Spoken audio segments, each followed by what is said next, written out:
Hello everyone, स्वागत है आप सभी का एग्जाम स्टडी चैनल पे। इसमें देख रहे हैं हम जो कक्षा 8 की जियोग्राफी की एनसीईआरटी है, जिसके बारे में हम देख रहे हैं।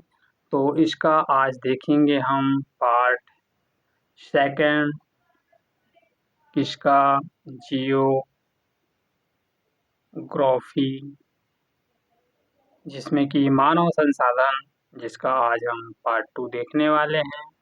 पार्ट 2 में है मानव संसाधन, यानी कि इसका चैप्टर 6 में मानव संसाधन, जिसका पार्ट 2 इसके आगे की बात हम करेंगे।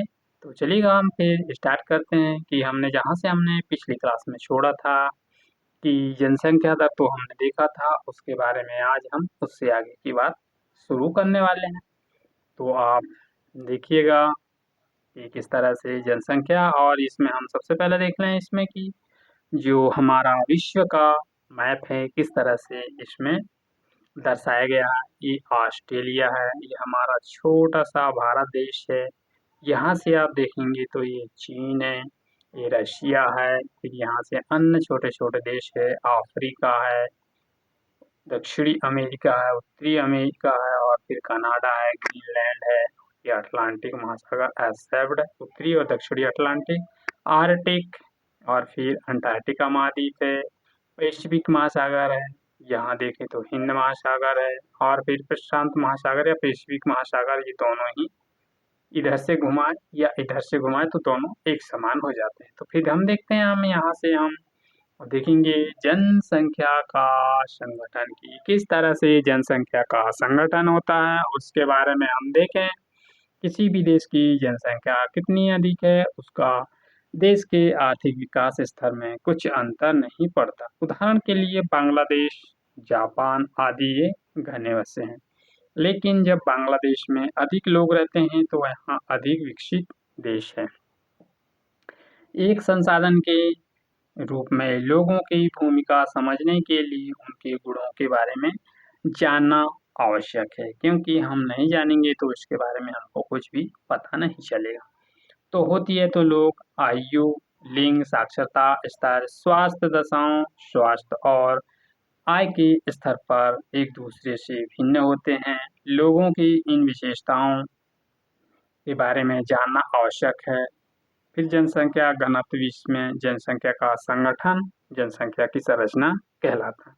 तो अब देखें, अब इसमें कि मैं किसान हूँ, मैं घर में देखभाल करती हूँ, ये महिला बोलती है। मैं सेतु बनाता हूँ, ये लड़का बोलता है। फिर ये लड़की औरत बोलती है, मैं अपने पोते पोतियों की कहानी सुनाती हूँ। फिर मैं विवाह समारोह में गाता हूँ, मतलब कि यह सिंगर है। मैं कैंसर उपचार की औषधियों के लिए इसका शोध कर रहे हैं। और फिर इसमें देखें हम इसके बारे में, इसमें किस तरह से इनके संसाधन को दर्शाया जाता है। तो हम इसमें देखें आपकी किस तरह से इनकी जनसंख्या और इनके संगठन के बारे में। जनसंख्या संगठन हमारी जानने की सहायता करता है, और यह हमें कितने पुरुष हैं, कितनी स्त्रियां हैं, कितने आयु वर्ग के बच्चे हैं या बच्चियां हैं, शिक्षित और किस तरह से इस प्रकार ये स्वास्थ्य में लगे हैं, उनकी क्या आय का क्या स्तर है, और स्वास्थ्य दशाएं कैसी है। एक देश जनसंख्या संगठन का अध्ययन करने की एक रुचि, यानी कि रुचिकर विधि जनसंख्या, इसका पिरामिड है, जिसे आयुलिंग या पिरामिड भी कहते हैं। क्या कहते हैं इसको? आयुलिंग या पिरामिड भी कहते हैं। एक जनसंख्या का इसमें पिरामिड दर्शाते हैं। कुल जनसंख्या विभिन्न आयु वर्ग विभाजित, या उदाहरण के लिए 5 से 9 वर्ष या 10 से 14 वर्ष तक के बच्चे हो सकते हैं। कुल जनसंख्या, इसका प्रतिशत इन वर्षों में प्रत्येक वर्ग में पुरुष और स्त्रियां इसमें विभाजित हैं। और इसमें जनसंख्या पिरामिड का आकार उस विशिष्ट क्षेत्र में रहने वाले लोगों की कहानी को बताता है। बच्चों की यानी कि जनसंख्या कितनी है? 15 वर्ष से नीचे या निचले।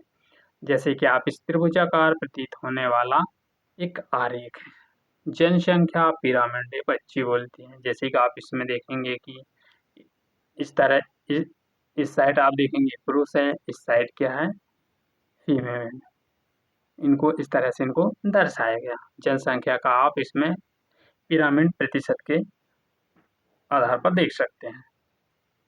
हम इसमें देखें, मैं डिटेक्टिव बन सकता हूँ, मैं और एक देश की जनसंख्या का पता लगा सकता हूँ। कौन बोलता है? ये लड़का बोलता है कि मैं डिटेक्टिव बन के पूरे देश की जनसंख्या का पता लगा सकता हूँ। ये लड़की बोलती है आवश्यक है हम 3 देशों का ही अध्ययन करें, मतलब कि हमसे ज़्यादा तो नहीं, हम सिर्फ 3 देशों का ही अध्ययन करें। फिर लड़का बोलता वाक्य क्या है?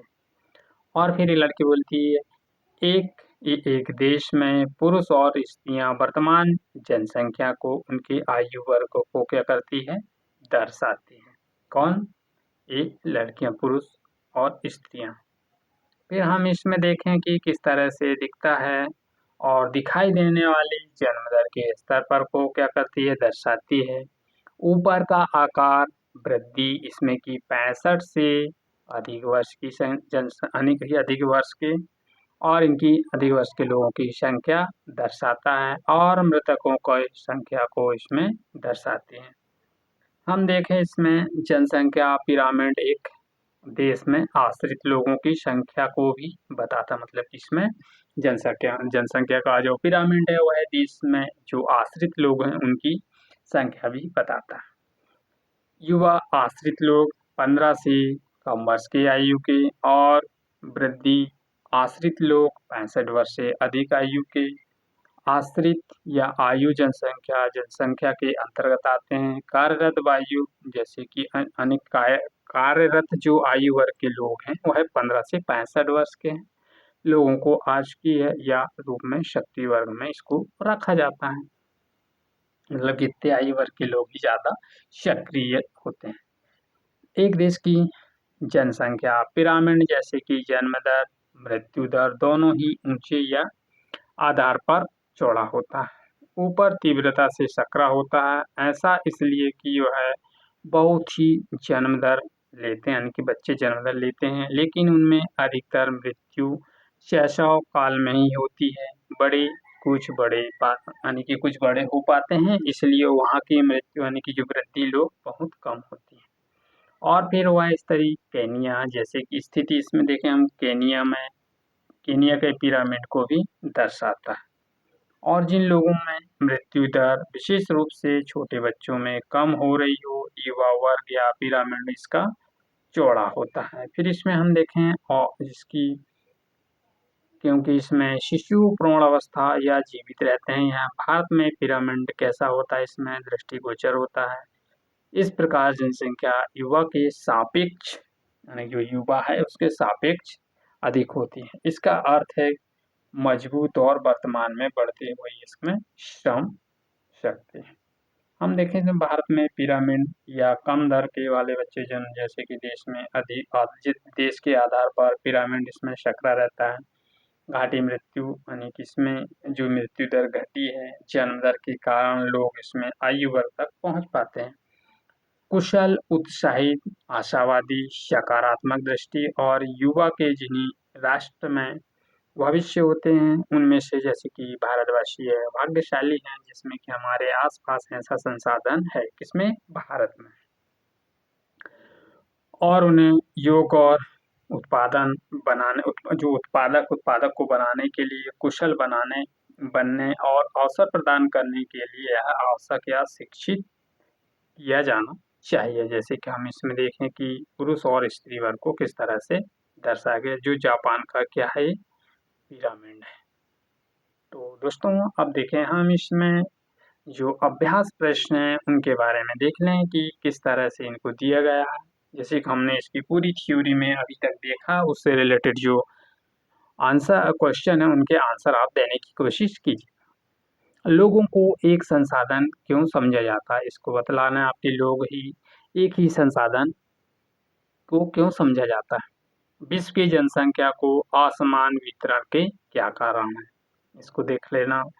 विश्व की जनसंख्या अत्यंत तीव्रता से बढ़ रही है, क्यों बढ़ रही है इसका कोई कारण बताना है। जनसंख्या परिवर्तन को प्रभावित करने वाले किन्हीं 2 कारकों की भूमिका का वर्णन कीजिएगा। जनसंख्या संगठन से क्या तात्पर्य है। और इसमें देखें हम तो जनसंख्या पिरामिड क्या है और किसी भी देश की जनसंख्या को समझने में किस प्रकार मदद करता है। फिर इसमें देखें हम सही और इसको चिन्हित कीजिएगा। जनसंख्या फिर यानी कि जनसंख्या का वितरण शब्द से क्या तात्पर्य है। फिर इसमें किसी भी विशेष क्षेत्र में समय के साथ जनसंख्या में किस प्रकार परिवर्तित होता है। किसी भी विशिष्ट क्षेत्र में जन्म लेने वाले लोगों की संख्या के संदर्भ में मृत्यु प्राप्त करने वाले लोग और किसी दिए हुए क्षेत्र में लोग किस प्रारूप पर वितरित है, इसके बारे में आप देख सकते हैं इसमें कि कौन सा इसमें सही हो सकता है। वे 3 कारक जो कौन से हैं जिनमें की जनसंख्या परिवर्तन होती है। जन्म दर और विवाह, जन्म दर, मृत्यु दर और प्रवास, जन्म दर, मृत्यु दर और जीवन प्रत्याशा, ये होना चाहिए। और फिर 1999 में विश्व की जनसंख्या हो गई थी जो कि समथिंग 3 अरब। और फिर इसमें जनसंख्या आप देखिएगा ये हो सकता है या फिर यही होना चाहिए। आप तो इसमें थ्योरी में देख सकते हैं कि ये सही है गलत है, तो इसमें आप इसको देख सकते हैं। जनसंख्या पिरामिड क्या है। जनसंख्या की आयु, लिंग या संगठन के आरोप, आलेखीय निरूपण, जब किसी क्षेत्र की जनसंख्या घनत्व इतना बढ़ जाता है तो लोगों में इसकी इमारत में रहती है, इसके बारे में देख सकते हैं। बड़े क्षेत्रों में जनसंख्या का पिरामिड आप इसको देख सकते हैं कि इसमें कौन सा होगा। अब इसमें जो दिए गए हैं इसके क्रियाकलापों को आप यहाँ से पढ़कर विरल, अनुकूल, पर्यायवाची, कृत्रिम, उर्वरक, प्राकृतिक, श्रम, घना, इसमें आप यहाँ से यहाँ तक देख सकते हैं और इसके बारे में आप जान सकते हैं और इसको देख सकते हैं। तो दोस्तों आज हमने इस तरह से हमने जो एनसीईआरटी की सो क्लास 8 की एनसीईआरटी ज्योग्राफी की, जिसे हम आज पूरा कंप्लीट कर लिए। और फिर अब देखेंगे हम फिर अब नए चैप्टर लेके आने वाले हैं, मतलब कि नई क्लासेस स्टार्ट करने वाले हैं जिसको हम वर्ल्ड जियोग्राफी, जिसमें कि मैपिंग, ब्लाइंड मैपिंग के थ्रू हम एक क्लास स्टार्ट कर रहे हैं, जिसमें से आपका पार्टिसिपेट अच्छा रहेगा तो हम ये एनसीईआरटी की क्लास उसको नहीं कि चालू रखेंगे या तो फिर हम एक नई श्रृंखला को स्टार्ट करेंगे जो आने वाली श्रृंखला है, जिसमें कि हम वर्ल्ड जियोग्राफी देखने वाले हैं जो मैप के थ्रू, जिसमें कि वर्ल्ड जियोग्राफी की जो क्लासेस है वो समथिंग एक हफ्ता में, मतलब कि 3 क्लास ही आ पाएगी और 2 क्लास किसकी चलेगी, पॉलिटी एम लक्ष्मीकांत की जो 2 क्लास यानी कि वेडनेसडे और संडे को 2 क्लास प्रॉपर रूप से आपको देखने को मिलती रहेगी। और ये जो वर्ल्ड मैपिंग की क्लास है ये 3 दिन चलेगी, जिससे कि आपको ये ज़्यादा अच्छे से नॉलेज मिलता रहेगा। मैप के थ्रू आप वर्ल्ड के साथ सभी देशों को फिजिकल और पॉलिटिकल मैप के थ्रू हम इसमें प्रैक्टिस करेंगे, जिसमें कि हम इसको पूरे डिटेल से सभी कॉन्टिनेंट को कंप्लीट करते रहेंगे और इस तरह से आपको इसकी वीडियो टाइम से मिलती रहेगी। तो ये सेशन कैसा लगा, यदि सेशन पसंद आए तो इसे लाइक कीजिएगा, शेयर कीजिएगा और यदि आप चैनल पर नए हो तो चैनल को सब्सक्राइब करने के साथ बेल आइकन बटन को प्रेस कर दीजिएगा, जिससे कि मेरी आने वाली जो वीडियो है उसका नोटिफिकेशन आप तक सबसे पहले पहुंचे। तो मिलते हैं फिर इस नए टॉपिक के साथ। Thank you for all of you. जय हिंद।